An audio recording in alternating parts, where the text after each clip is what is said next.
Kingray, a king who possessed everything in a world dominated by martial arts, spent the final moments of his life alone in an empty room, filled with countless questions about the death that awaited him. In his last moments, he believed his life had ended. However, a faint light appeared at the end of the tunnel. Kingray was reincarnated and began a new life. Would his life remain as lonely as before? Let us await and see the new journey of Kingray after his reincarnation. He thought his life had ended, a lonely life, still filled with many questions about the cause of his demise. Yet what awaited Kingray was a bright light at the end of the path. Deep in his ears, he heard congratulations for some couple on having a healthy baby boy. Kingray tried to open his eyes and look, to listen to all the sounds, the praises close to his ears. The blurry image of a couple gradually became clear. He began to understand that the healthy baby boy mentioned by the strange woman was himself. Kingray strained his eyes, and the blurry image gradually became clear. What he saw was the image of a beautiful woman smiling happily. What a warm smile! Perhaps in his previous life, he had never seen such an enchanting smile. Surely, this was his mother in this new world. Beside him, he heard a man's voice. "Hello, little angel. Although you can call me Papa." So Olo was his new name in this world. He was very happy to meet his Papa. But he wondered if his father was being too ambitious, asking a newborn like him to call them Papa. His new family brought Aldo happiness. He had a warm mother named Alice and a reliable father named Reinhold. Although sensed the difference in this life compared to his lonely life, filled with difficulties and dangers from lurking enemies before. However, sometimes this wasn't entirely wonderful. As a newborn baby, Althau felt bored, with a mature soul in a tiny body, spending all day eating and sleeping. He tried to control his limbs, to avoid embarrassing situations, but alas, his body was still that of a baby needing meticulous care, although couldn't do anything but cover his face with his hands in embarrassment. Despite these embarrassing situations, Althau remained curious about the world he was now living in. His mother often went into town to buy necessary items, carrying him on her back. Each time, Althau observed intently and realized that he had been reincarnated into an ancient era, a time when people calmly carried weapons. Strength-enhancing potions were sold for a mere 2 coins. Everywhere he went, Althau was confident that his knowledge was sufficient to create power, that he had mastered everything. But it only took one playful toss into the air by his mischievous father to exhaust him. Just when he thought the game of flying in the sky was over, his mischievous father gifted him with a series of spinning throws. If it weren't for Alice stopping his father's fun, Althau might have had the opportunity to reincarnate into yet another world. However, thanks to this, he witnessed his mother's miraculous healing abilities. In conclusion, he realized he was still very naive and inexperienced, unable to fully understand this world. Occasionally, Althau thought back to his previous life as a king, with his military command abilities. He had challenged almost every country in the world. You see, that was probably one of the reasons he met an early demise, without knowing exactly why. But let's skip that. Althau never felt proud of his previous life's achievements. But now, he was incredibly proud simply because he managed to escape from his father's heroic achievement. Like a dandy, Althau was quite concerned about his appearance. This was evident when, for the first time, he crawled over to a mirror, looking at himself with fascination, much to his parents' surprise. Do you think Althau was pleased? Look at him, he was thrilled. He was already imagining future encounters with noble ladies. That's not all. Althau had a minor issue with his current name. He thought that, having been a cool king before, his current name was too cute and didn't match his old soul. Yet not long after, he mischievously laughed because of his own cute appearance in the mirror. Althau's daily routine would surprise you. By day, he pretended to be a good baby. But when night fell, after his mother kissed him good night, Althau would embark on a mission to escape his crib and sneak into the study, reading books to gather more information about the world he was living in. Althau discovered that he was born on a continent with 3 major kingdoms. Deep in the forests was the elven kingdom of Elsano. Beneath the vast underground was the dwarf kingdom of Down. And finally, there was the human kingdom of Sapin. This world also had a monarchy like Althau's previous one, but it was less developed. Althau turned each page of the book, extremely fascinated by the magic in this world. Althau realized that in this new world, similar to mana in his old world, mana existed around them, but could only be harnessed through strict training. Mana could be used in various ways, with the two most common methods being body enhancement and magic usage. For body enhancement, they used mana to strengthen their bodies, increasing their strength, defense, and agility to astonishing levels. However, the limitation was the range of these abilities. In contrast, magic involved manipulating the external world using one's mana, controlling the environment at will. This required replenishing the mana core within the body with mana from the external world. Alice Lewin, a mage capable of emitting mana externally, used her mana to heal others. Although read that a mage's first awakening occurred during puberty. With his understanding from his previous life and knowledge of mana, in this life, although sat down, forming a circle with his hands, and began concentrating his energy to create a mana core for himself. He was excited because it worked. At the crucial moment, the little escape artist, or rather, crit escapee, was caught by his mother, who suspected him of soiling his diaper, which, unfortunately, he had. Oh, the dignity of this former emperor was shattered. Setting aside those not-so-pleasant memories of diaper incidents, time flew by, and although had been in this world for 2 years, his mother, Alice, always kept an eye on him, knowing his likes and dislikes, such as his enjoyment of visiting the small shop in the city center and his fascination with magic and weapons. Although she found him hard to understand, she had to admit he was very handsome, and she loved him dearly. Alice wished Althal wouldn't focus so much on studying, but it was too late. Alpo wasn't just passionate about research and learning.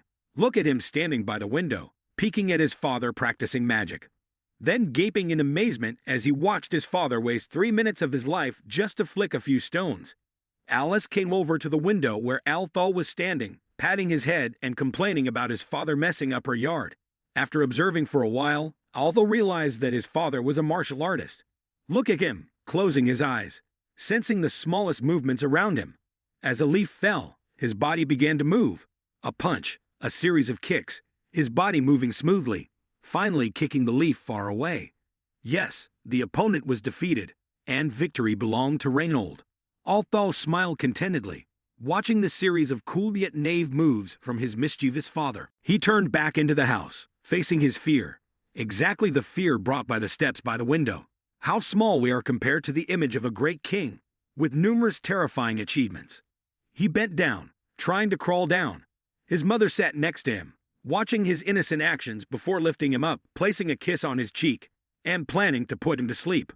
On the way to the bedroom, Althal's attention was caught by the lit study room. He whined to be allowed to read, but his mother refused. In the end, the once great king used his ultimate cute act, and Alice succumbed to his adorableness, agreeing to let him play in the study room, while Althal focused on his book. Alice quickly turned to stop her husband from using any more plants. In the study room, Althal began checking his training progress. He had made significant advancements in forming his mana core over the past 2 years.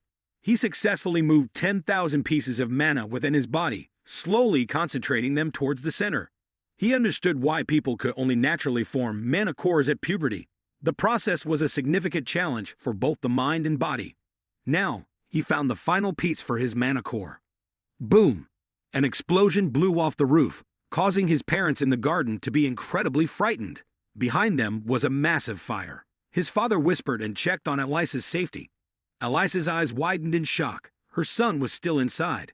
His father was extremely alarmed knowing Althal was in the house.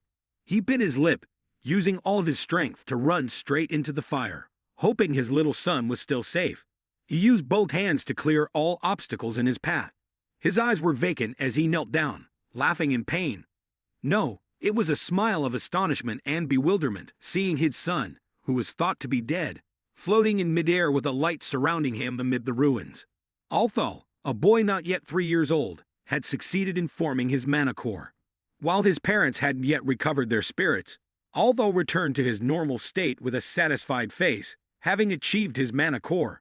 He spread his arms wide, his face turned towards the sky, feeling that everything around him today was wonderful. Suddenly, he froze at the sight of the ruins where he stood. Who dared destroy the castle of a king? Had his family been attacked? Althal wondered, unaware that he was the one who caused this devastation. Truly a troublemaker from a young age. After that achievement, they got a new house. His mother taught him to read and write, allowing him to understand the core of using and enhancing mana. Over the next year, he persuaded his father to agree to guide him in training. From then on, instead of just eating and sleeping as before, his day began by following his father on runs down the road and performing exercises to keep his body strong and flexible. On his third birthday, his father gave him a wooden sword. To him, his father was a wonderful man, at least until the moment his father burst through the door and dragged him off to practice swordsmanship while he was engrossed in his books. He couldn't deny his father's talent with a sword. Look at how easily his father dodged the strikes he swung with a smile on his face, encouraging him to keep going. Although knew his father wouldn't let him rest until his sword strikes could touch him, he closed his eyes, concentrated his mana, and swung a sharp slash that broke the branch his father held. While his father was still stunned, not knowing what had just happened, Alvo took the opportunity to escape and resume his interrupted research. He entered his room, sat quietly on his familiar bed, and focused all his senses. He was refining his mana core. The lighter the core, the purer and stronger it became. The mana core would be refined through stages from black, red, orange, yellow, to white, with each stage divided into 3 shades: dark, gray, and light. Completing this process would result in a super refined mana core. Immersed in thoughts of a future with an impressive mana core, he was interrupted by his mother's voice calling for dinner. Alvo didn't feel hungry, only frustrated at the lack of personal time to study what he wanted. As he grumpily poked at his food with a fork, his father, holding his head in his hands, told his mother they needed to find a suitable tutor for him. Despite his father's concerns, Alice was furious at the suggestion. The argument over whether or not to hire a tutor for Althol officially began. It turned out his father was still in shock at Althol's ability to manipulate mana at just 4 years old. He had tried his best to suppress this power out of fear that his small body couldn't handle it. Hiring a tutor meant Althol would have to go to the distant city of Cyrus, a place far away, and Alice couldn't accept this. All right then, if the two couldn't make a decision, Althol would decide. He quickly got the attention of the 2 soldiers by banging his small hand on the table. His father solemnly asked for his opinion on whether he wanted to go to the big city and learn from a real teacher, not just someone inexperienced like his father. It was a rare opportunity when his father allowed Althol to make this decision himself. Alvo wondered whether his father trusted him deeply or just wanted to avoid an argument with his beloved wife, so he entrusted Althol with this weighty decision. Althol swallowed the piece of half-eaten meat and proposed that his parents accompany him to meet the teacher Alvo had chosen. The whole family would go to Cyrus, much to the joy and excitement of his parents about this new option, dispelling his mother's worries and fulfilling his father's desire to transfer Althol. Feeling quite tired upon hearing that his parents had prepared everything for the 3-week family trip on the night before the journey began, Alvo was still absorbed in his books. Suddenly, his mother caught him red-handed, and Alvo had no choice but to hide under the blanket, wondering about the journey that was starting earlier than planned. It turned out that 2 Horns, his parents' old friends, had also arrived in Nexurus. Alvo's family would travel together with them. His mother kissed his forehead and instructed him not to stay up late reading books, suggesting he could bring a few along for the journey. The next day, Alvo learned that 2 Horns, consisting of Hajuer and Balmantor, were nearby and had previously helped his family rebuild their home after the explosion when he was 3 years old. Finally, Alvo would leave the quiet town where he had lived for 4 years to see what this world had in store for him, welcoming a new dawn and a fresh start. As the whole family walked away from the town to meet with the 2 Horns, they waved goodbye from a distance. His father gave Adam a heartfelt hug, a gesture of gratitude for accompanying his family. Alvo stood with his hand over his chest, bowing like a true gentleman, introducing himself and thanking them for allowing his family to travel together. Adam, the warrior, used his spear to gently pat Althal's head, teasingly asking whether Althal might be his father since Althal was so polite, unlike his actual father. Before Althal could even grasp the meaning of the question, he was lifted up unexpectedly. Blushing, he found himself embraced by Angela, a sorceress adept in dark magic, who held his face close to her chest. It was a surprising and embarrassing moment for Althal, who struggled to catch his breath. Before he could fully enjoy the moment, he was scooped up again, this time by Walker, a giant earth mage. Jordan, placing him gently back on the ground, wore an amused expression, akin to a proud dog awaiting praise from its owner. Alvo's gaze wandered towards a girl, With black hair and red eyes, Jasmine, a dual-sword warrior of an introverted nature. Their eyes met briefly before Jasmine turned away and entered the carriage. Helena-san, an archer warrior, greeted her warmly. After introductions, the group gathered their belongings onto the horse-drawn carriage and embarked on their journey towards Xirus. During the journey, Altho witnessed firsthand the abilities of his companions, each swiftly dispatching a pack of vicious wolves that had gathered during the night. Later, they gathered around a campfire, sharing laughter and food, a stark contrast to Altho's introspective mood. Helena-san expressed concern that the 4-year-old Altho might be tired, questioning the truth behind the boasting claims made by his father, that Altho was a natural-born witch who had awakened a year ago. ADM, wanting to stretch his muscles before bedtime, stood up and jokingly asked Altho's father if he could spar with the 4-year-old. A seasoned warrior with a spear wanting to spar with a young child. What an intriguing proposition. Whether this would end in friendly play or something more serious remained to be seen. Altho's elderly father, in a moment of whimsy, entrusted ADM with Altho, with a brief and cautious message, leaving Altho to ponder the question of whether ADM could possibly be his father. As ADM sat, contemplating with a sword in his lap, Altho found himself being carried away in ADM's thoughts, wondering how a child of 4 could become a warrior in a world where protection and shelter were more common than they should be. Right at that moment, Adam placed a wooden sword on his shoulder, grinning slyly and asking if Altho was ready. Altho swung his arm, warming up with the wooden sword in hand, preparing to fight Adam. Adam assumed a fighting stance and asked if Altho knew how to enhance his weapon. Instead of answering, Altho used his pitiful face to turn towards the adults, seeking help in vain. Unfortunately for Altho, they were eagerly awaiting the match and couldn't be bothered to worry about him once more. Altho strained his eyes, trying to telepathically send a plea to his father to save him from being beaten, but it seemed he had forgotten that the person who brought him to the duel was his father, the very one he was now appealing to for help. Oh, how pitiful it was! His father clenched his fists, cheering for him to defeat Adam. Deciding to stop seeking help, he turned his head, focused on his sword, and concentrated his mana with the determination of a future king. With practical battle experience, he was ready to assume a fighting stance and immediately attacked Adam. He took a big step, launching himself into the air with the wooden sword in hand, lunging towards Adam, who stood confidently, ready to block his attack. Just as it seemed he was about to strike, Adam raised his sword to block, but Altho suddenly disappeared and reappeared immediately behind him. Adam thought he would strike right away. But no, the little boy almost stumbled and fell. After a moment of surprise, Adam regained his sly smile, looking at Altho, who swung his sword at Adam's stomach, but he blocked it. Adam immediately counterattacked, and of course, with his seasoned experience, Altho quickly evaded, surprising Adam. Altho then began to use his iron head technique, ramming into Adam's left side, causing him to topple over.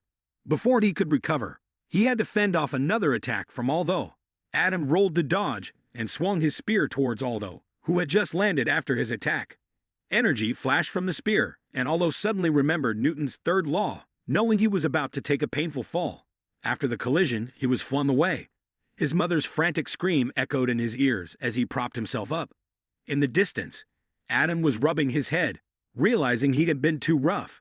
Indeed, Adam was an idiot to use full force against a 4-year-old just to stretch his muscles before bed. Adam shouted back at everyone, rebutting Reynolds' comment about Altho not knowing how to fight and asking how he had trained Altho become such a monster. But his father insisted he hadn't taught him that.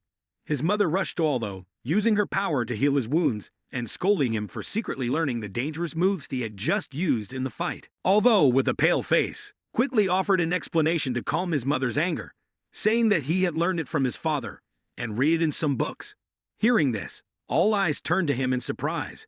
Jasmine and Adam demanded that he teach them how to move the way he had, although tried to use his most innocent face to teach them this technique. The result was that Jasmine fell to the ground in vain, and Adam fared even worse, his head hitting a tree trunk, much to Altho's horror. Many days had passed since their journey began. Altho's birthday had just passed, and he received many gifts and lessons from everyone. Jasmine had become more open and gave him a short dagger as a birthday present. Additionally, he had training sessions with Adam, Helena-san, and even his father. Everyone made significant progress. with Jasmine's being the most surprising as she had learned some new techniques. The relationships within the group grew closer and more intimate. They bathed and washed by the stream together, chasing each other playfully with nothing but their underwear on. Their long journey continued. As they passed through a valley, although was reading a book when their caravan was surrounded and attacked by a band of robbers armed with bows and arrows. They were ambushed from all sides. The leader ordered them to attack, sparing the children and women to sell as high-priced goods. Although, who had experienced many hardships in his previous life, had grown accustomed to the care and protection of his family since his reincarnation, and for a moment, he forgot that there were always vile people everywhere, like these robbers. He became furious upon hearing them refer to him and his companions as goods. He gripped his sword tightly, his eyes filled with hatred as he looked towards them. In front of him, his mother, frightened, rushed to hug and comfort him, gradually calming his emotions. Outside, the robbers had begun their assault, firing arrows towards the caravan. His father and the men in the group charged forward to shield him and the women. From above, the robbers shot arrows at their wagon. Angela used the wind to blow away the arrows. Helenasan joined in, shooting arrows back at the robbers. Taking them by surprise, his father relentlessly attacked the robbers as well. While his father was taking down 2 robbers, another suddenly appeared and swung a sword at his back. Luckily, Helenasan arrived and swiftly dealt with the robber. Jasmine and Adam attacked and eliminated many of the robbers. Adam defeated a tough opponent with a knockout blow from his familiar long spear. Jasmine, a female warrior with a short knife in hand, terrified the robbers. A blonde-haired pervert appeared, eyeing her greedily and swinging a whip at her. But with her skill, she dodged the attack. From a distance, although watched everything, worried as he saw Jasmine in a disadvantageous position. He wanted to help her, but the wagon he and his mother were hiding in was splitting apart. His father lay sprawled on the ground after fighting the leader of the robbers. He shouted at his mother to heal his father, saying he would die otherwise. Her hands trembling, she said she couldn't use her power, and his father reassured her that he was fine and to just do what she could and stay calm. Turning to Although, his father instructed him that he would hold off the leader but couldn't protect both him and his mother. He entrusted this responsibility to Although, telling him to take his mother and run in the opposite direction without stopping. Although refused to abandon his father, insisting that he could fight and help protect his mother and kill the enemies. His father comforted him, saying he believed in his ability to fight, which was why he entrusted his mother to him. He told Although that he wasn't just protecting his mother, but also the baby in her womb. Only then did Although realize his mother was pregnant, understanding why she often felt tired during the journey and couldn't use all of her strength to heal his father's wounds. With determined eyes, he looked at his father and solemnly promised to protect his mother. While his mother healed his father, he readied his weapon. His father signaled to ask if he was ready. At that moment, the leader of the robbers noticed his mother, realizing she was a valuable target. The leader ordered his men to concentrate on attacking his mother, determined to capture her at all costs.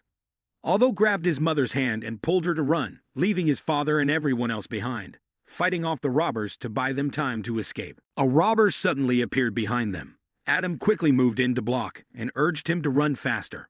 Although held his mother's hand and ran quickly down the road. Suddenly, he sensed danger from behind. An arrow flew towards them. He used his wooden sword to block it, but the sword shattered, surprising the archer. Helenasan quickly came to their aid and took down the archer, urging Although to continue running. He noticed something very strange. There were 4 mages among the enemy, but only 3 were fighting. Where was the 4th mage? Suddenly, the leader shouted, seemingly talking to someone. The last mage, who was preparing something to end the lives of the group. Damn it, he spotted the final mage standing high up, concentrating mana into a circular form, intending to drop the sphere on him and his mother. In an instant, his mind started calculating. He knew for sure that even if he could dodge this attack using mana, his mother would not be able to. He made a decision to push his mother away and dive into the sphere, using mana threads to drag the mage down into the abyss with him. The bastard tried to grab rock to avoid falling but failed. A giant tried to save Although with his magical stone, but he couldn't reach him. Although fell into the abyss, leaving behind his mother's heart-wrenching cries and everyone's shock. He smiled, knowing he had succeeded, tears of regret welling up in his eyes. He always wanted to be a good older brother, but perhaps he would no longer have that chance. As although fell, images of his past life began to reveal themselves. That world was chaotic, filled with problems like low birth rates, depleted resources, and wars settled by battles or duels by the king. Although was one of them, a king. But in truth, the rulers were the members of the council who managed the country in politics and economics.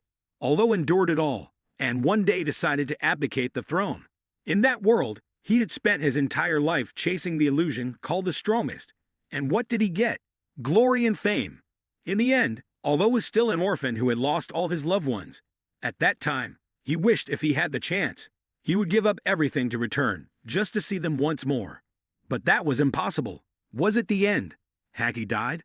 Looking at the beautiful sunset sky, the light filtering through the leaves, although realized he was still alive, the robber was not so lucky.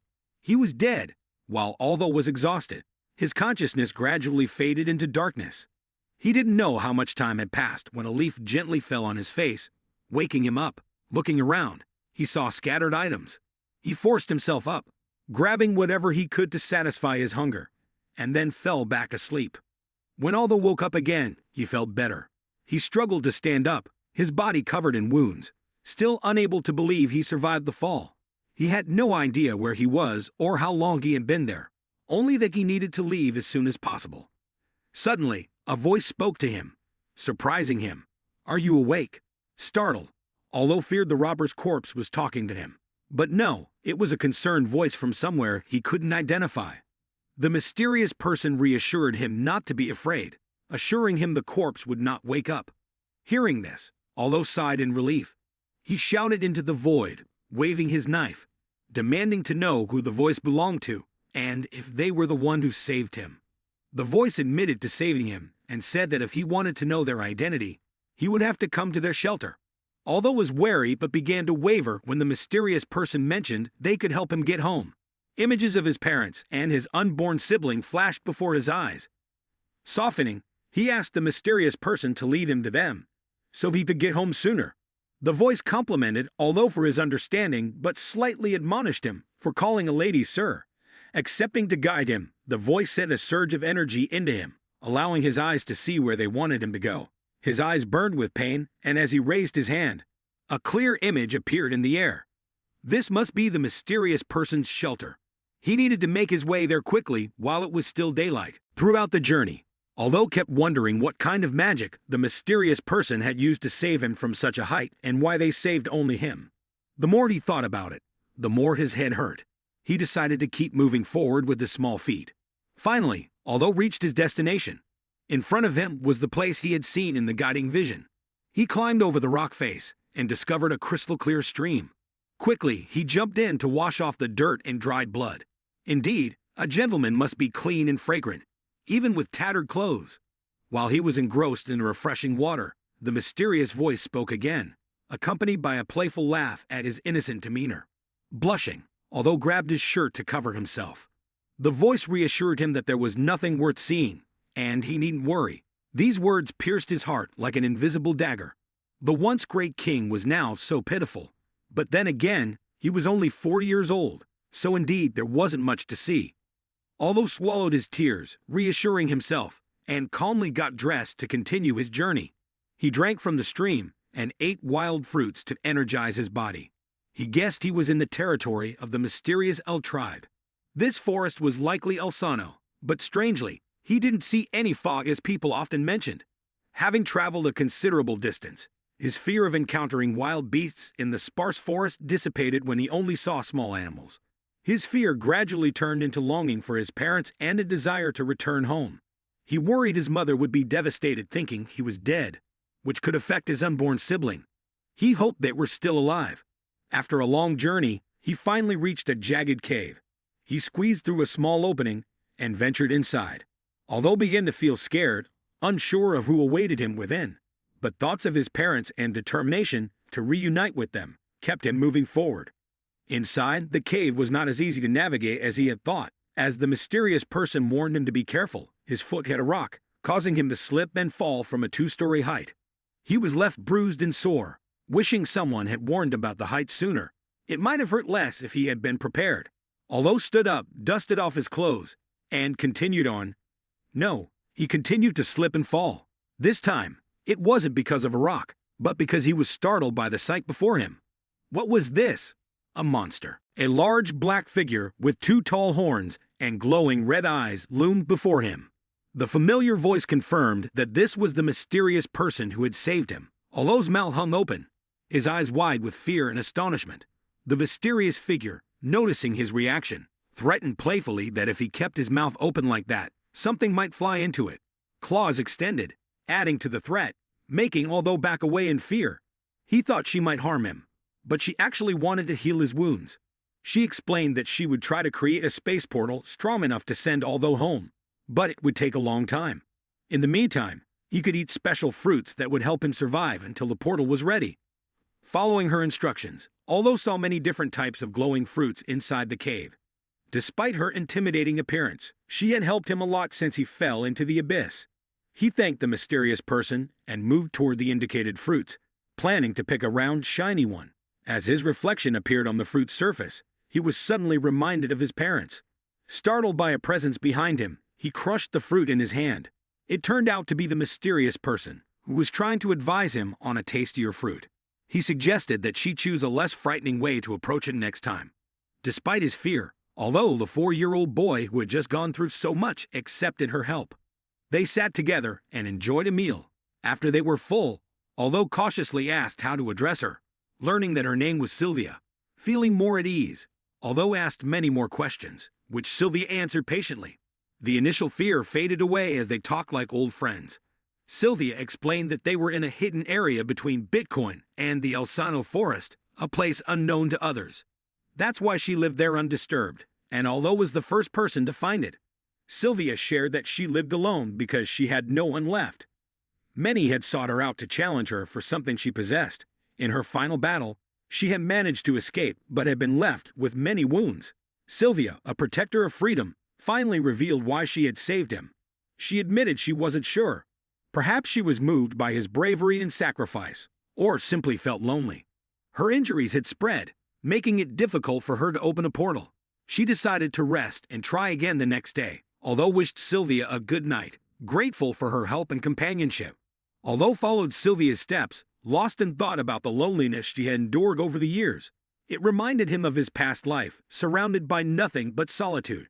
Suddenly, Sylvia turned back to inform him that she couldn't pinpoint exactly where his family had gone, but she assured him that they were safe.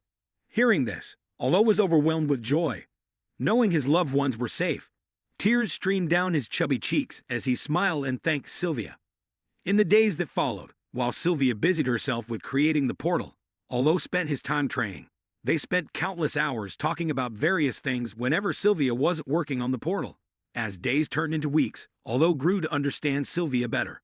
Despite her never talking about her past, she exemplified the saying, "Never judge a book by its cover."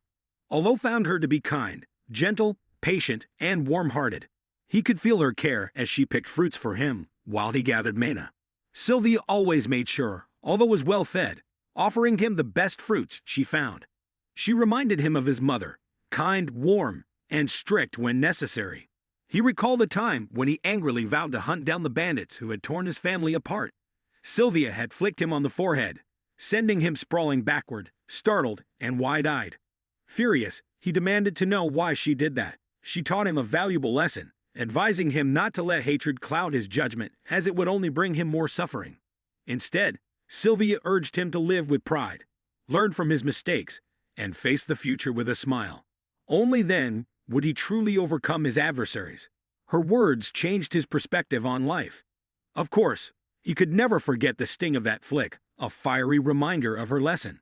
Lost in his thoughts, although forgot to eat, Sylvia had been calling him repeatedly without a response, her eyes reflecting worry and concern for his well-being.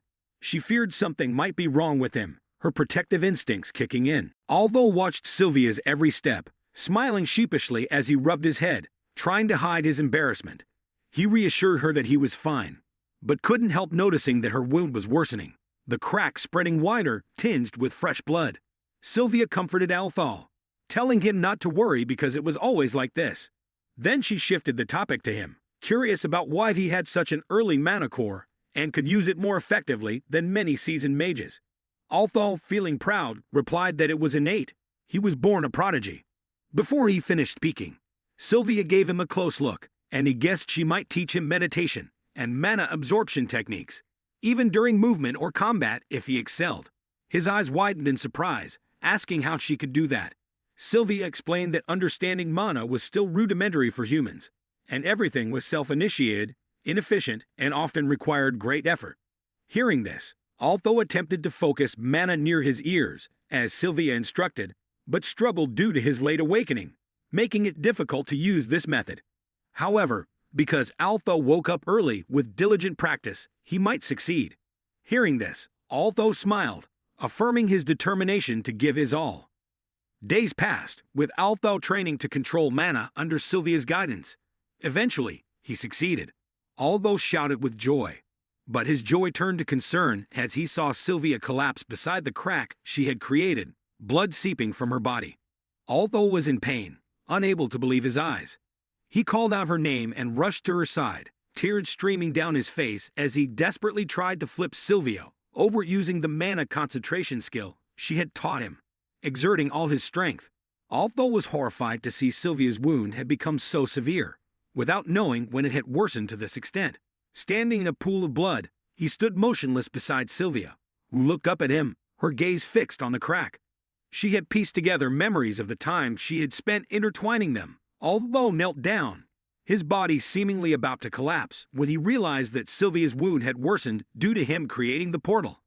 Altho wept bitterly, filled with regret, knowing that Sylvia had come to this because of him. The scene unfolds as Altho is embraced by Sylvia's comforting hand. She assures him that she's only in a little pain, and everything will be all right, but Altho finds it hard to believe. Overwhelmed with grief, he cries uncontrollably, refusing to accept this reality.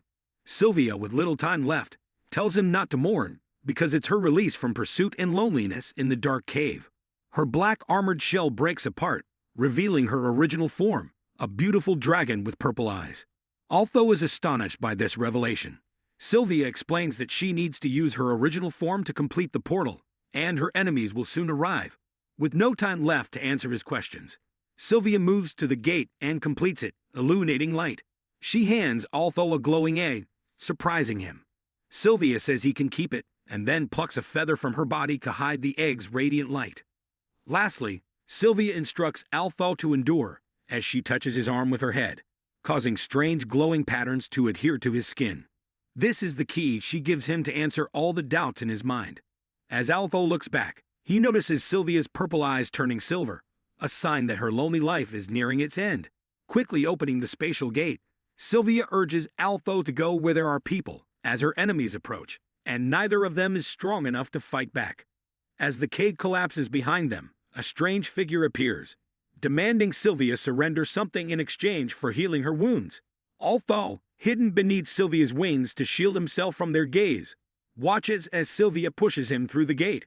She confesses that she intentionally delayed completing the gate to stay with him longer, hoping for his forgiveness.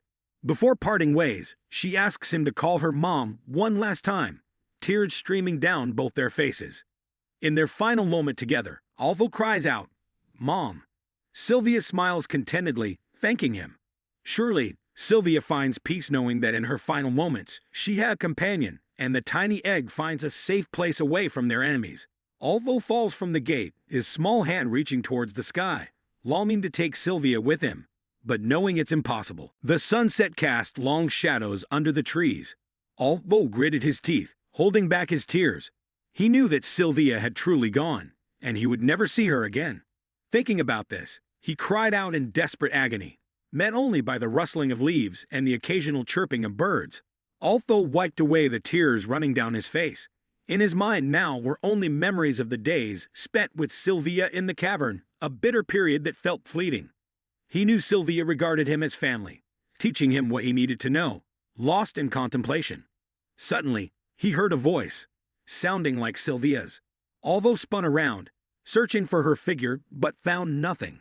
It turned out Sylvia had passed her will to him as a parting gift. It would help him become a mage in the future if he knew how to use it properly, and when his mana core turned white, He would receive Sylvia's final message. She promised to explain everything by then. Sylvia's farewell echoed in Althal's ears. Goodbye, King Grey.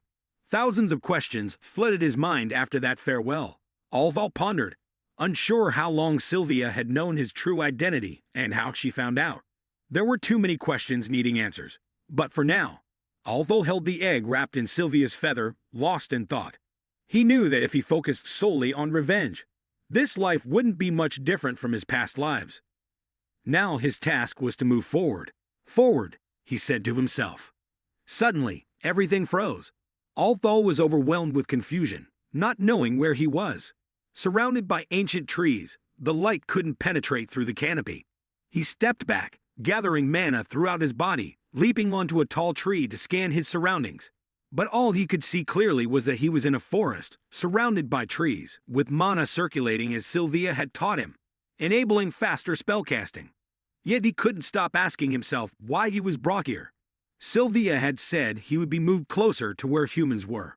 Although quietly hoped he could find humans as soon as possible, moving himself through the forest canopy, Althal realized climbing seemed to be his profession now, resembling a monkey more than ever. As Althal was self-satisfied with his climbing ability, he heard a distant scream echoing. Surprised, he turned back and felt joyous because it was the voice of a girl. His natural attraction kicked in, and he swiftly moved towards the source of the sound.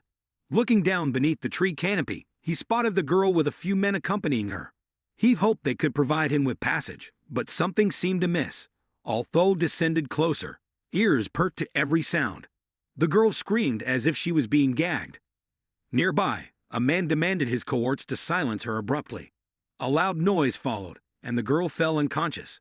The four men discussed hastily, deciding they needed to leave the forest quickly, certain they could escape this cursed place within a few days. It turned out the girl had been kidnapped. They believed her ransom would fetch a high price, especially considering her young age, likely from a wealthy family. The leader ordered his men to keep quiet and quickly stowed the girl in the back of their vehicle, preparing to depart. Enraged, Althal clenched his fists tightly around the tree trunk. Perhaps he was furious, thinking of the similar scene involving his own mother years ago. These were certainly despicable slave traders. Althal's face darkened. He focused intensely on the unconscious girl, now taken away by them. Her beautiful silver-white hair swayed gracefully. "This is it, everyone," he muttered. The slave trader convoy began to move, their vehicles pulled by wolves from the forest. They traversed through the paths, appearing comfortable with their spoils loaded on the vehicle. Althal wondered how they could tame such wolves, knowing that if he could acquire one of them, it would be a condition to swiftly escape this forest. Althal continued to trail behind the convoy, concealing himself among the tree branches. He knew that to safely return home, he needed to plan meticulously. Eliminating these human traffickers was essential, but he refrained from acting impulsively now. Dealing with these four swine would be beyond his current abilities. He silently monitored them, patiently awaiting the right moment, akin to a predator stalking its prey. For now, waiting was his best option. As night fell, Althal seized the opportunity to gather mana, waiting until his body was ready. He planned to strike guerrilla style as soon as they let their guard down. Right now, Althal widened his eyes. He knew the moment had come. Althal plucked a wild berry and used it to distract the wolves' attention, causing the convoy to halt. The human trafficker leader, irritated by the noise the wolves caused, immediately ordered his men to silence them, leaving the forest eerily quiet except for their howls. Surely their journey out of the forest would be delayed, dispersing Althal's adversaries successfully. One of the men, carrying a large piece of meat, approached the wolf pack to appease them, suppressing the noise during the night. Meanwhile, Althal focused mana into his right hand, transforming it into a sharp blade. While the tall man was busy advising the wolves to eat their horns, Althal appeared in a blink, launching like a rocket. In an instant, he swiftly slashed the tall man's throat, preventing him from making a sound. Althal retrieved the dagger from the tall man's corpse, which then became a hearty midnight feast for the wolves. He dragged the overweight trafficker's cart, now satiated, and turned back to find the tall man missing. He thought his friend was busy watering the trees, but then heard a small noise. Startled, he turned around, only for Althal to appear from behind, covering the fat man's mouth and swiftly slashing his sharp blade across his neck, ending the second trafficker's life. Althal struggled to breathe, Its small body was exhausted, and he knew he had to act quickly while the other two were unaware. But life wasn't a dream. The girl who had been knocked out in the cart suddenly woke up, loudly wondering if she looked pretty. "Oh, this is bad luck," Althal muttered quietly. His body was soaked with fatigue, and the traffickers wouldn't be as careless as before now that they had noticed the absence of the tall and fat ones. It would be more difficult for him to continue eliminating them. Hearing the commotion, the remaining two traffickers emerged sleepily from their tent, calling out to their companions, but receiving no response. Silence enveloped the surroundings. Even their cohorts didn't reply to their calls. Althal drew the attention of the bald-headed man, and both rushed into a brawl. In a swift motion, Althal wielded his long sword, parrying the bald man's attack. He tiptoed, taking advantage of the bald man's surprise at the sight of his tiny figure. Althal gifted him a long wound across his leg. The third man had dealt with his wound. He couldn't do anything to Althal, yelling in pain, which drew the remaining traffickers' attention. He warned his companion about Althal being a mage. Hearing this, the long-haired man laughed gleefully, concentrating mana into his hands step by step, approaching Althal. Althal looked at him as if he were examining a newly precious commodity dropped from the sky, considering himself more valuable than the girl they had captured earlier. Suddenly, the man disappeared from Althal's sight and reappeared behind him, thinking he would catch Althal off guard right from the start. However, Althal managed to evade. The man was amused by this, but his joy was short-lived. Within seconds, he received a blow to the face, catching him off guard. While still bewildered, he saw Althal's dagger, thinking to himself that it was over. He grabbed Althal's dagger with a happy expression, praising his cute trick. Then, he swiftly threw it towards Althal at incredible speed, catching him off guard. Althal fell to the ground, stunned. The long-haired man grabbed his leg, gloating that Althal was his valuable treasure, a high-priced commodity he had just acquired. He held Althal suspended in midair, advising him to give up because with his small body, he couldn't do anything. At that moment, Althal began to calculate, intending to condense mana into a sharp blade, resembling the magic of this world. He concentrated his spirit, condensing mana into fire, right where the long-haired mage lay, under his curious gaze. Althal bid farewell to his dear doll, bidding farewell to his lovely left hand. "Congratulations, you lost your hand." The man went crazy, looking at his lost arm, screaming that Althal would die by his hands. Now, he no longer cared about preserving Althal as a rare commodity. He only had one thought in his mind: how to send Althal to his ancestors. Before he could finish his sentence, Althal's dagger flew through his neck, sending him to the afterlife with his comrades. The only survivor was crippled by Althal, pleading desperately for mercy, but Althal had no intention of sparing him. Congratulations to the teen reunited on their way to the heavenly court. Althal entered the carriage. Seeing the girl curled up inside, he smiled brightly, reaching out to reassure her that she was safe. He asked her to come with him and Ho, knowing she could now return home. Althal approached the girl, blindfolding her with a piece of cloth, and led her outside, leaving this place behind. The girl always wondered why he did that. "Hey, young lady, people feel sorry for you, afraid that you might faint seeing the bloody scene out there. But with the body of a 4-year-old boy, a 4-year-old kid, how could he carry you? Be obedient, and you'll get candy to eat." Althal didn't explain much. He only said, "There are things children like her shouldn't know or see." Hearing that, the girl became even more curious because Althal was clearly not much older than her. He was also just a kid. Although her question wasn't satisfactorily answered, the girl still obediently followed him out of that place.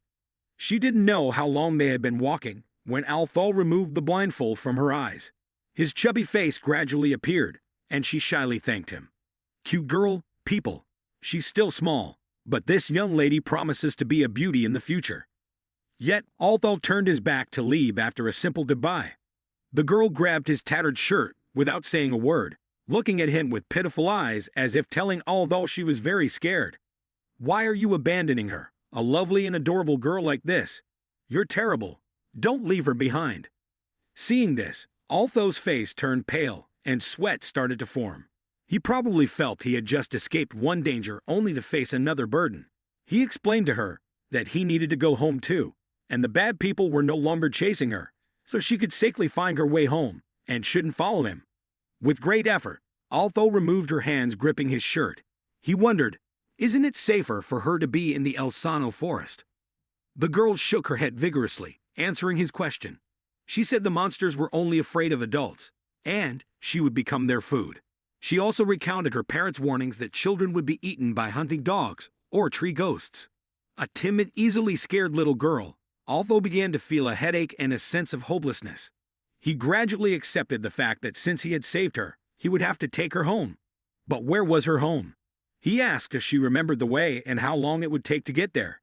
He turned pale when he saw her turn her head and mutter that she didn't know anymore. He let out a sigh and coldly said, "If you don't know, then stay here and wait." Tessia was startled and panicked, thinking he would abandon her. But he turned back, gave her a grim smile, and told her he was going to find some food for both of them, hoping he would be gone for too long. The girl shyly nodded in agreement, her thoughts drifting to how she could repay him. Althal returned to the site of the slaver's cart and gathered all the items he thought would be necessary for their journey ahead, as neither of them knew how long it would take to find their way back. Being prepared was essential. He looked much more put together now. His outfit had been changed. He carried a tent and various supplies on his back, and held a short knife in his hand. In fact, Althal wanted to use the cart, but it would attract too much attention.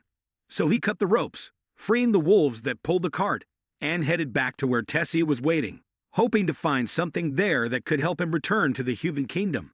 When he reached Tessia, he handed her a piece of clothing he had found on the slaver's cart and advised her to wear it to stay warm. His thoughtfulness was clear, and it seemed Tessia's heart was already his. She thanked him, and he patted her head with a bright smile, letting her know he was ready to take her home. With her vague knowledge, they set off together toward the place she indicated.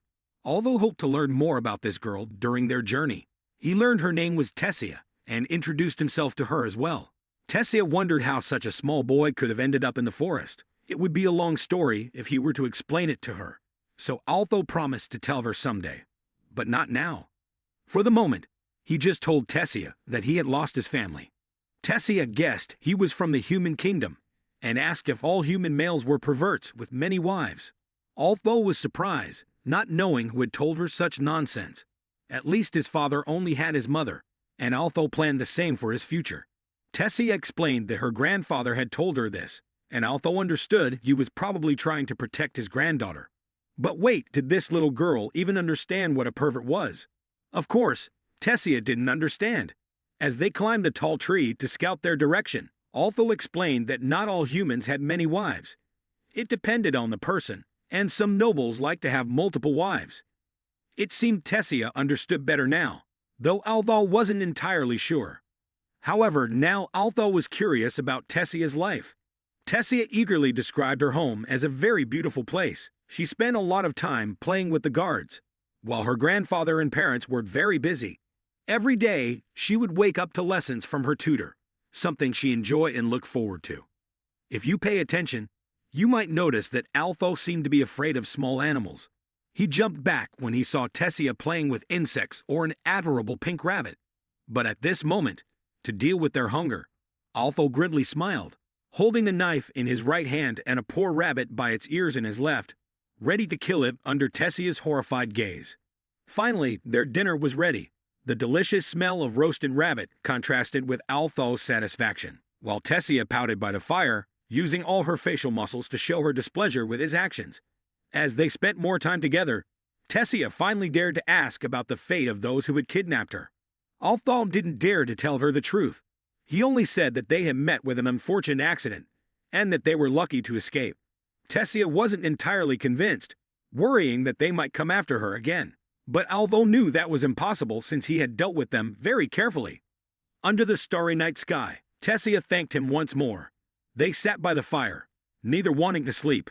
Altho had many thoughts, while Tessia was still scared. Altho advised her to sleep, promising to keep watch. Outside the tent, he looked up at the night sky, lost in his thoughts. He wanted to use this time to understand the things that had happened. Tessia peeked out from the tent, pleading for him to come inside for safety, insisting that she was concerned for him, not afraid. But Altho knew the recent events still haunted her, making her uneasy and unable to sleep alone. To comfort her, Altho sat beside her, her hand gripping his pant leg as she slowly drifted off to sleep. He had to admit, Tessia was a bit of a nuisance, but she was adorable. Her steady breathing blended into the night as their journey continued. The new experiences around them helped Althal and Tessia learn a lot along the way. Althal led Tessia through the dense forest, his attentiveness and skills causing Tessia to blush whenever she spoke to him. Althal noticed her reactions and realized he shouldn't rush in finding their way home, as it would worsen his mood. Instead, he decided to enjoy the journey. One evening, as they were having dinner by the fire, Althal suddenly collapsed, clutching his chest in pain. His mana core was having issues, causing sporadic episodes of intense pain. Gritting his teeth, Althal endured, sweat rolling down his face. Concerned, Tessia moved closer and asked if he was okay. Althal assured her he was fine, though she clearly didn't believe him, her worried expression saying it all. That night, while Tessia slept soundly, Althal wrestled with the excruciating pain from within his body. By morning, he was all smiles again, as if nothing had happened. Tessia knew everything and was worried about him, aware that he was not okay, but unable to help. In the distance, wolves lurked, waiting for any opportunity to strike. Althal warded them off with a mana blast, causing them to flee and giving Tessia some peace of mind. While they stood there, Althal's pain struck again. The frequency of his episodes had increased. He slipped behind a tree, not wanting Tessia to see. He was unsure whether to tell Tessia about his condition, knowing it would only worry her more, without her being able to help. As time passed, Althal shared and taught Tessia much about the new world. Though he wanted to speed up their journey, Tessia's weak physical condition required frequent rests, slowing their pace. Althal tried to help her move faster by carrying all the supplies and using mana to strengthen his body. However, the increasing frequency and intensity of his pain made it harder to hide his condition from Tessia.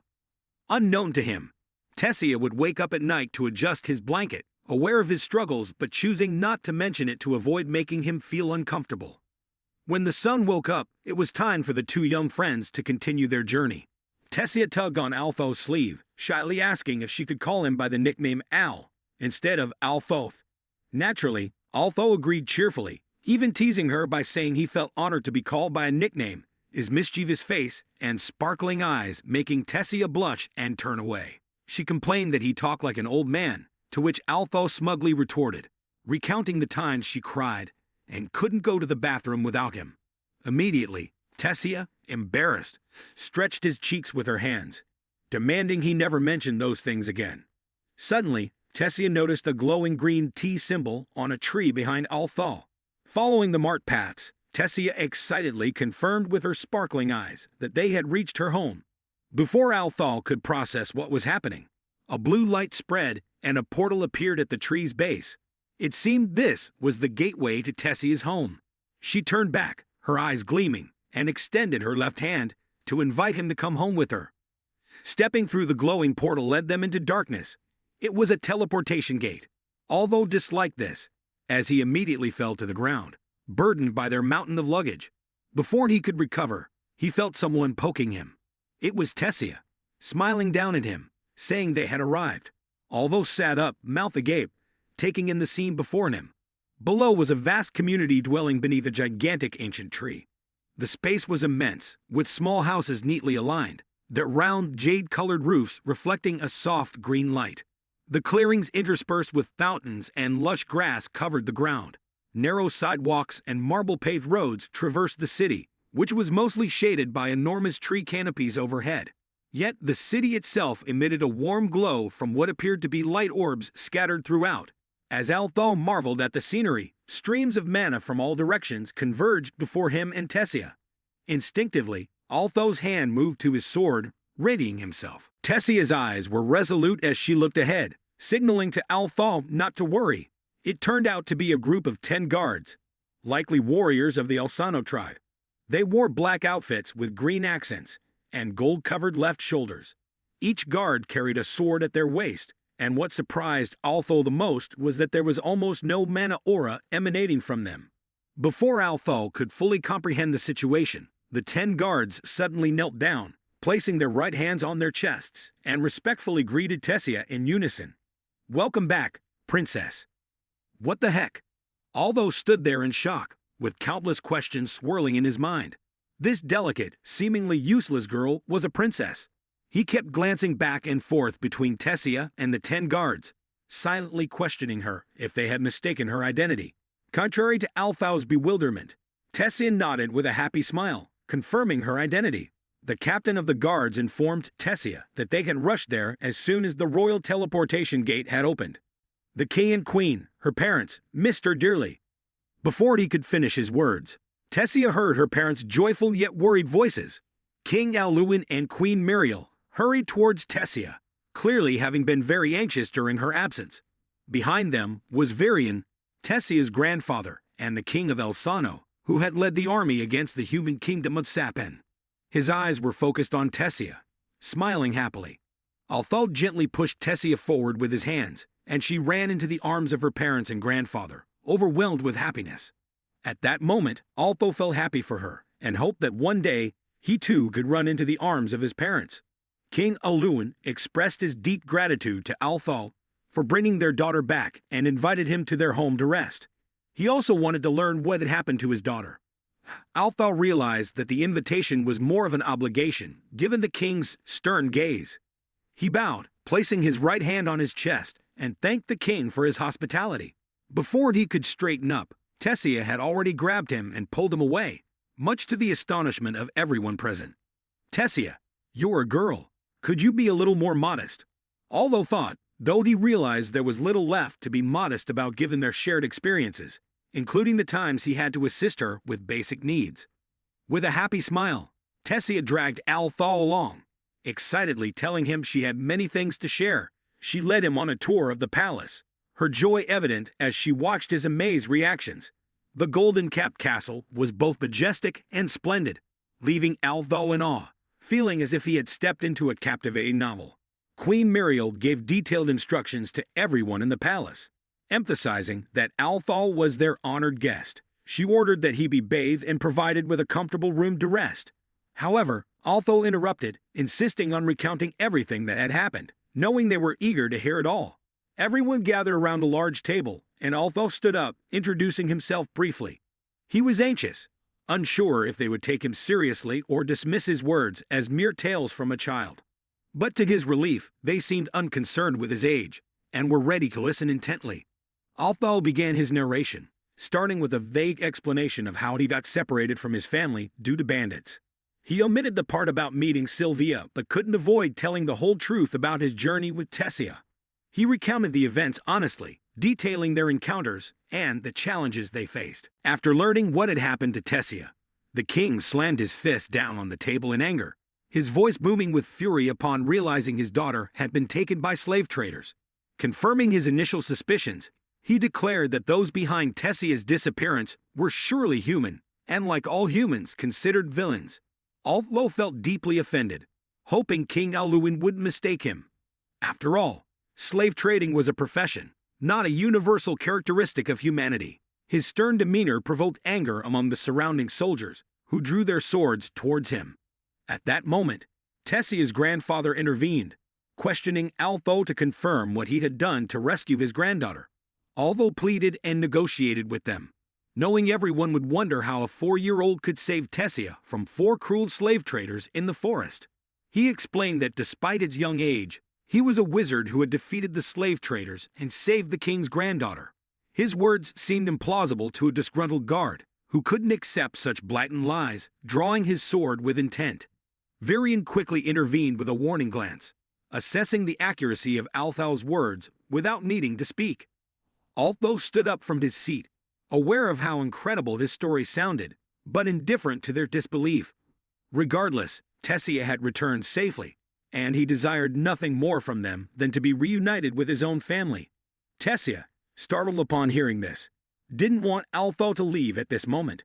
Her parents exchanged hesitant glances upon hearing her use his familiar name, and her grandfather's eyes narrowed dangerously as he stared at Althal. Sensing danger looming, Althal explained his humanity and the unwelcoming atmosphere, stating he couldn't stay long.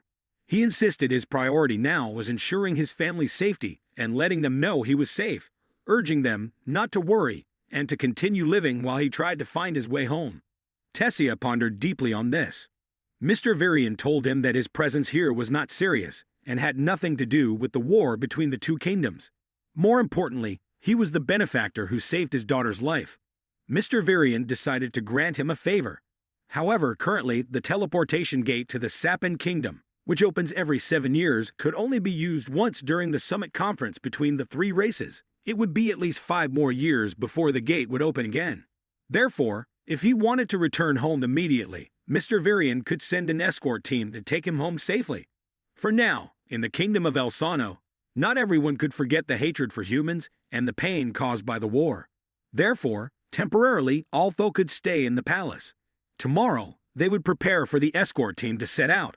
Altho was very happy to hear this and bowed in thanks. After the discussion, Altho returned to the room prepared for him, took a bath, and prepared to rest. But while he was bathing, the pain suddenly appeared again. This time, it seemed much worse than before. He sat on the chair, holding the egg that Sylvia left in his hand, and began to think. What should he do? He wished he could talk to Sylvia, wished she were there so he wouldn't feel lonely, so she could help him. A knock on the door interrupted Altho's thoughts. He quickly went to the door, and it was Tessia, who was frowning. She used all of her strength to headbutt Altho in the stomach. She complained about how coldly he spoke to her family, and why he wanted to leave so quickly when he just arrived at her house today. Altho grabbed Tessia's shoulders and lifted her up straight. He explained to her that the way he spoke to her family was not cold but respectful, because they were not only her parents but also the king and queen, the leaders of this kingdom. He also showed his anger when she didn't tell him beforehand that she was the princess of the El Sano kingdom. Tessia laughed perfunctorily, which made Altho even more annoyed. After hearing a satisfactory explanation from him, Tessia still showed that she didn't want him to go home, because he was her first friend. From behind, Altho saw Tessia's shoulders tremble slightly. He tilted his head and smiled to comfort her, distracting her by asking her to show him around the castle. Tessia, of course, happily agreed. Tessia led him to a garden and introduced it as her favorite place in the castle. She excitedly talked about the vision of spring when the flowers in the garden would bloom, and if he stayed, he would get to see their beauty. Tessia bent down, lifted some fireflies with one hand, and brought them towards him with a radiant face, offering them to him. He cupped his hands to receive the fireflies. Suddenly, he sensed danger from behind. He quickly pulled Tessia to the side, dodging a weapon aimed at his hand, caught it, and threw it back towards where it came from. He swiftly apprehended the suspicious figure, only to realize it was Tessia's grandfather. Astonished, he questioned whether the old man intended to kill his granddaughter, contrary to his angry expression. Tessia's grandfather laughed heartily, saying it was just a toy that couldn't even leave a scar, let alone take her life. At this, Altho calmed down and examined the knife in his hand to check if it was really as harmless as the old man claimed. It was indeed a toy. This old man was as playful as his own father, scaring him out of his wits. Tessia's grandfather leaned in close to Altho, praising his quick reaction and technique. However, he added that just because Altho caught his toy didn't mean he could use it against him. Before Altho could respond, the old man assessed his ability to use mana, saying he believed Altho could defeat those bandits. He could imagine it clearly. Should Altho be happy? Looking at his face, Altho only saw a man who seemed to have lost his sanity, not finding it amusing at all. Seeing Altho being teased by her grandfather, Tessia quickly stepped in to protect and complain, asking him not to tease Altho. Her words made the old man angry. He thought she should know why he was there. This made Altho think, but the old man didn't answer and immediately threw a wooden sword at him, wanting to test his skills. Perhaps the old man found Altho interesting, someone he hadn't met in a long time. Personally, I thought Altho was like a new toy the old man had just discovered. Let's hope he doesn't play too rough, since Altho's health is currently fragile. He's delicate, and we should pray for his safety. Catching the wooden sword with a determined look, Altho immediately lunged, aiming a strike at Tessia's grandfather's neck while he was still seated. Tessia screamed in horror, her eyes wide and mouth agape, as if her grandfather was about to meet his end under Altho's wooden sword. However, as the sword swung, a layer of mana enveloped her grandfather's body. Mr. Varian stood up and asked Altho if he was ready. As soon as Altho took hold of the sword, he was already in a ready stance without answering him. He quickly leaped and swung the sword horizontally towards Grandfather Tessia. But in the blink of an eye, Just as the sword was about to touch him, he disappeared and reappeared behind Althal, swiftly aiming for his neck. However, Althal was not caught off guard. He glanced sideways and quickly swung the sword behind his back to block the attack. Their swords clashed. Althal felt the strength of his grandfather and unexpectedly, his fist moved towards him. Althal immediately jumped up and dodged backwards. Grandfather Tessia's movement was swift and surprising, but Althal wasn't too hasty. At the moment he moved, Tessia's other arm swept in and struck him, causing the sword in Althal's hand to fly out. He slid across the ground, but quickly used his hand to reduce the impact, creating friction to prevent himself from being thrown too far. Did the sword fall? Althal picked it up. He continued to move forward with a zigzag-like motion, the imaginary sword creating a dazzling red glow as it collided with Tessia's emerald mana color. Althal used mana to reduce unnecessary movements, but still couldn't keep up with his actions. During the counterattack, the old man suddenly appeared behind him. Althal quickly noticed and moved forward. There was a chance for him to dodge the attack from Tessia's leg. His hand touched the ground, and he swung the sword towards the sky, then jumped up to seize the sword again. Althal tried to move faster to attack Grandfather Tessia. He succeeded. The wooden sword clashed with his grandfather's forehead, leaving a swollen red mark. While Althal and the sword flew far away, the sword plunged into the ground, and Althal stopped rolling after 10 turns, panting heavily. Tessia rushed over and paused for a moment. "If you thought I was heading towards Grandpa, you're mistaken. I'm fond of handsome men," she teased, running to Althal and helping him up, her gaze flicking towards her grandfather. Althal had succeeded, and Tessia seemed surprised by his recklessness. Her grandfather, Tessia, admitted to being too proud but acknowledged Althal's talent. Only Tessia could pull this off. She smirked, running to her grandfather and squeezing him tightly, preventing him from what he was planning. Immediately, the second round began. "Ouch!" her grandfather exclaimed as Tessia squeezed him. Tessia complained about his roughness with Althal, but her grandfather disagreed. "Clearly, if I had been gentle, I would have been the one bullied," he lamented, feeling a bit hurt for himself. "Better me in pain than you," he concluded. "This is the mark of affection, isn't it?" Althal dusted off his clothes, his face beaming. He thanked her grandfather for the praise and felt honored. Her grandfather's eagle-eyed anticipation of him as a disciple sparked his curiosity. "Are you serious?" Althal and Tessia were bewildered. He asked her grandfather if he was sure and questioned why, pointing out the kingdom's difficulty accepting humans, let alone a former king accepting him as a disciple. "This could have adverse effects for you," he pointed out, a hint of caution in his tone. Her grandfather's resolute gaze assured Althal that no one would dare to mistreat him under his protection. Althal felt stronger than other children, and her grandfather assured him he understood this. "You don't need to worry about anything else," he assured Althal. "Just know that I can teach you things even the most talented mages in Sapin cannot." While the offer was tempting, Althal's lingering concern was still about his parents' safety and how to let them know he was still alive. Her grandfather nodded thoughtfully, assuring him that he had a way for him to contact his family, allowing Althal to rest assured. Althal wanted to confirm with him, but Tessia was too sleepy. Her grandfather decided to continue the story later. For now, he had to let his little darling go to sleep. After Tessia left, her grandfather expressed his thoughts candidly. "I can't ignore it when I see that Althal is having issues," he said, catching Althal off guard. Althal was deeply surprised when his grandfather mentioned the increasing frequency of monocore pains he was enduring every day. Bowing his head, Althal questioned hesitantly, "How did you know?" His grandfather replied that he knew more than just that, and warned that Althal's condition would worsen if he didn't identify and address the cause. He referred to a problem Althal was completely unaware of, but Althal immediately thought of Sylvia, recalling how she touched his core.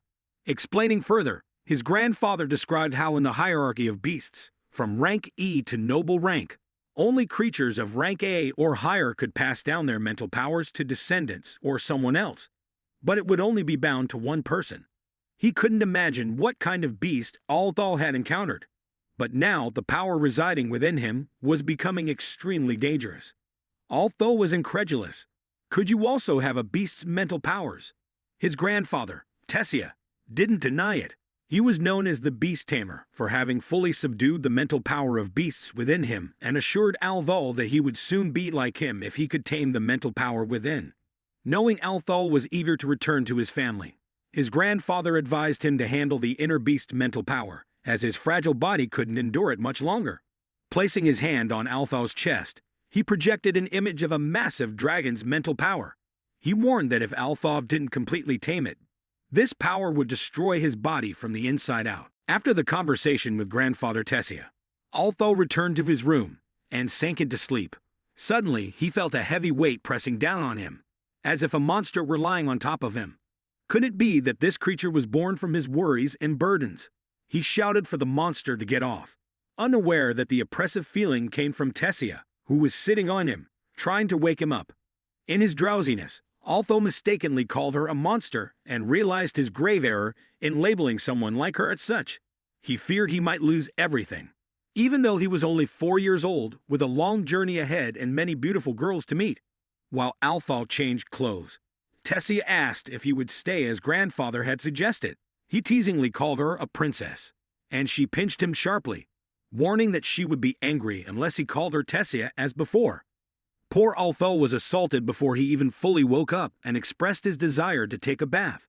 He suggested Tessia could join him if she wanted or else leave him in peace. In a moment, Tessia frowned and scolded Althol as a pervert before running off. Blushing, Althol yelled after her, insisting that he wasn't a pervert, though if he were, it wouldn't be fair to him. Tessia asked him not to use such words around her, as she didn't understand their meaning yet.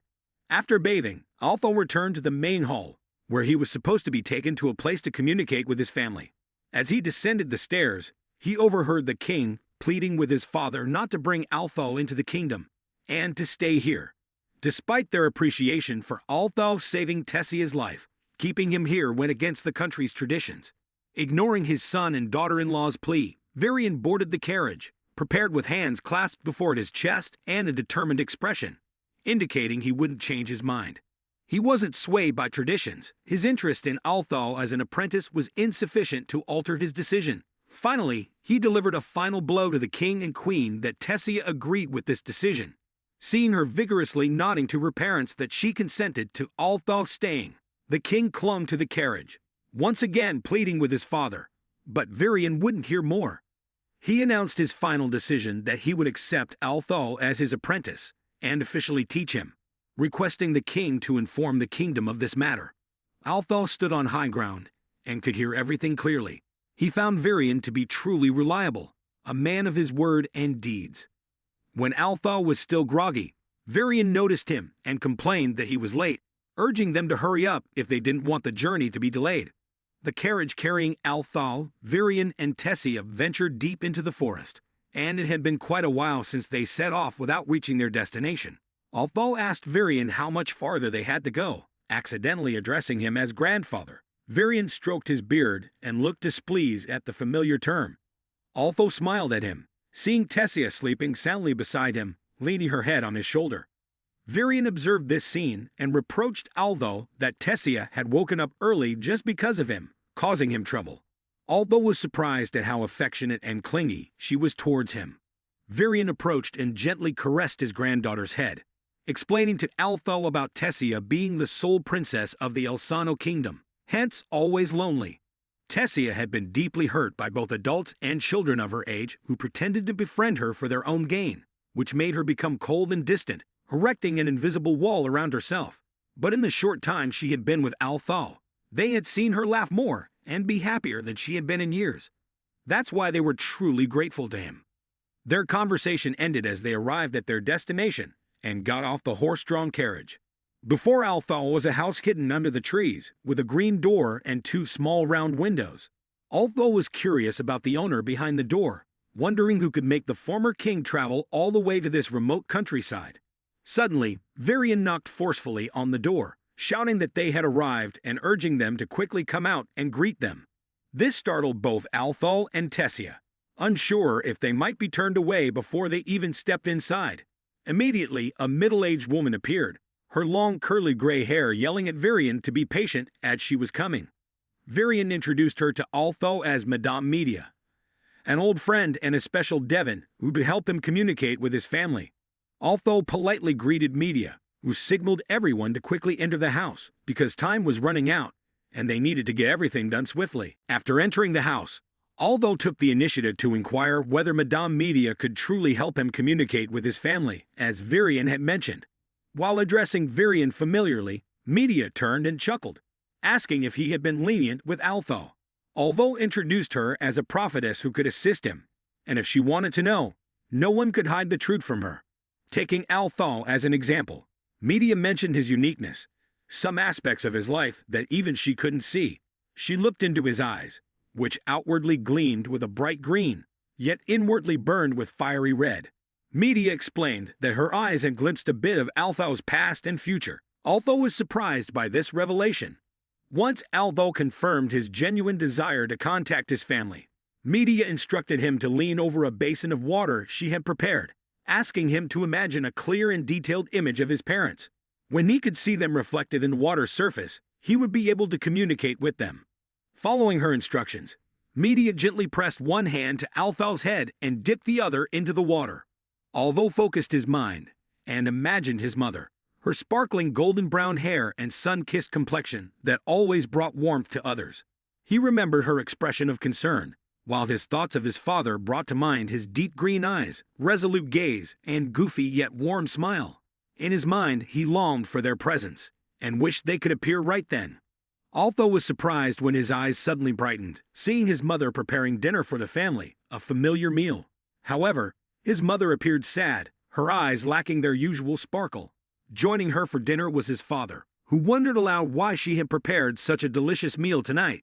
Alice sincerely wanted to cook for her husband, especially since her belly had grown quite large since their last journey. Alice sat down heavily with her husband's help, looking at the food on the table while thinking of Althal with a saddened expression. This was a dish both her husband and son loved. But now Althal wasn't here to enjoy it with them. Instead of answering her husband's inquiry, she sat down heavily in her chair, let out a sigh, and bowed her head, rubbing her belly with her hand. Suddenly, she heard an evil voice echoing from somewhere. He greeted her, surprising her.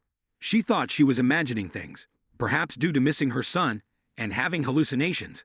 However, her husband also heard it and stopped eating, looking over at the image of their son. Their eyes met, silently asking if that was the voice of their son.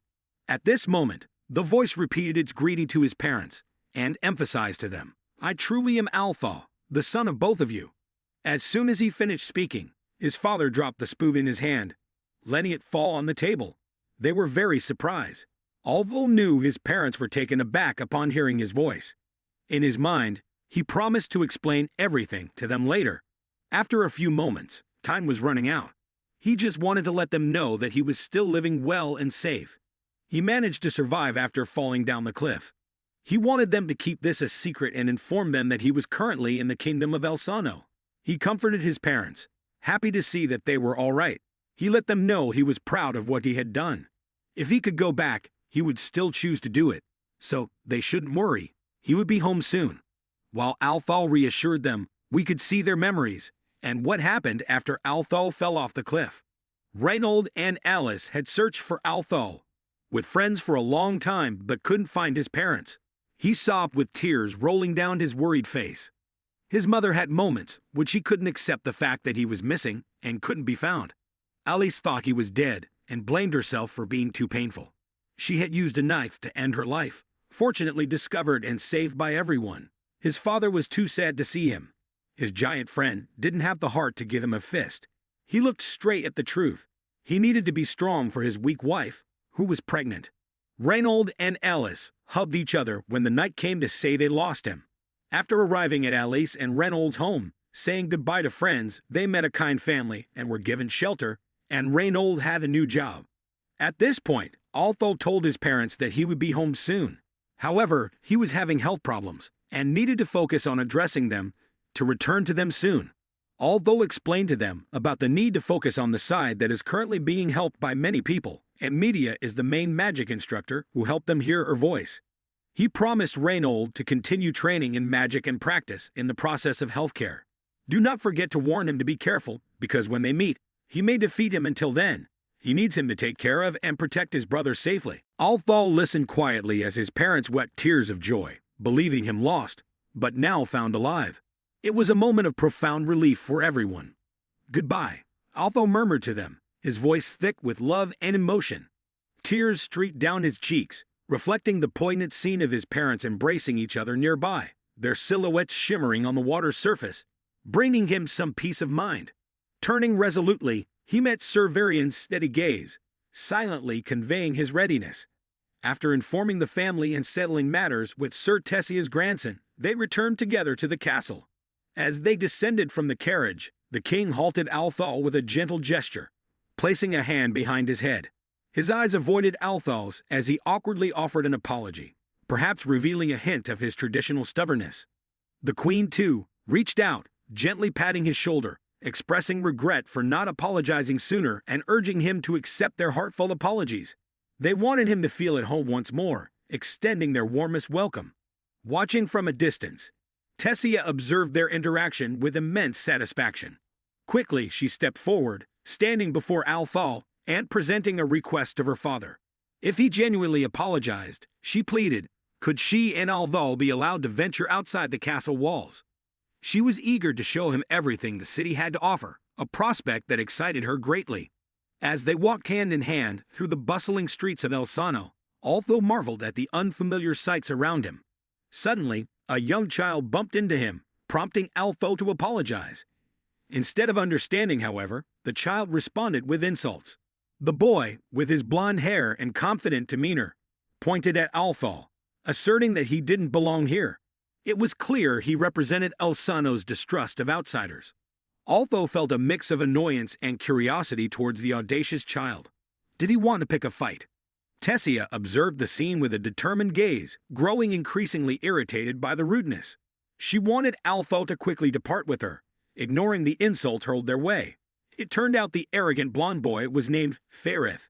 He greeted Tessia and expressed a desire to escort her around the city. Althal and Tessia were clearly taken aback by his confidence. Althal smirked, pretending to mistakenly call Ferith by the wrong name, which only inflated his ego further. Ferith boasted about his achievements, his face glowing with pride. Suddenly, he was ecstatic to catch Althal mispronounce his name. Tessia struggled to contain her laughter.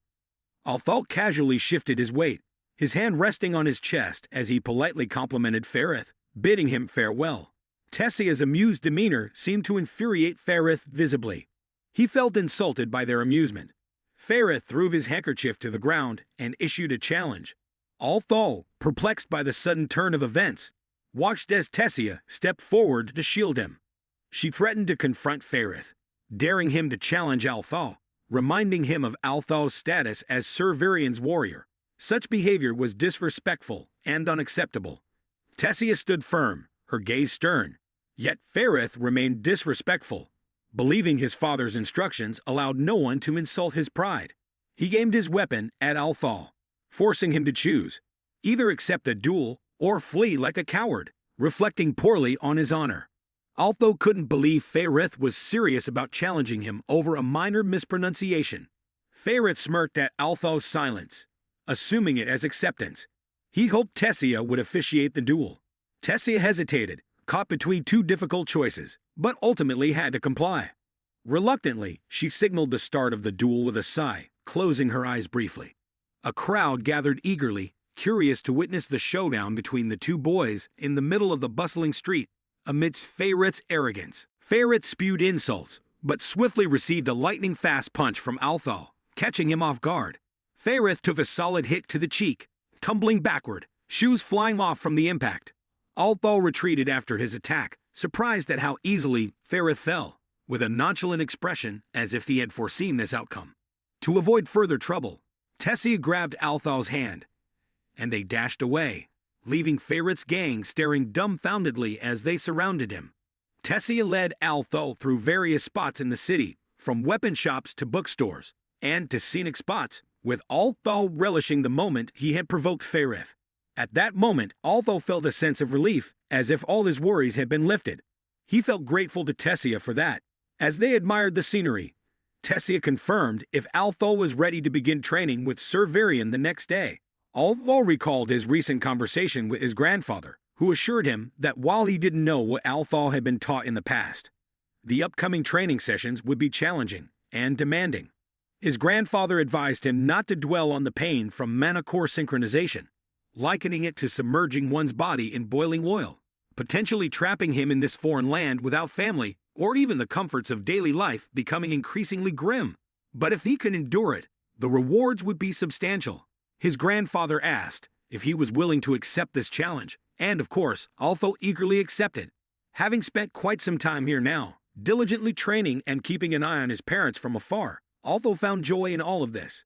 Furthermore, he was curious about the future twists and turns in his life and couldn't wait to see what lay ahead.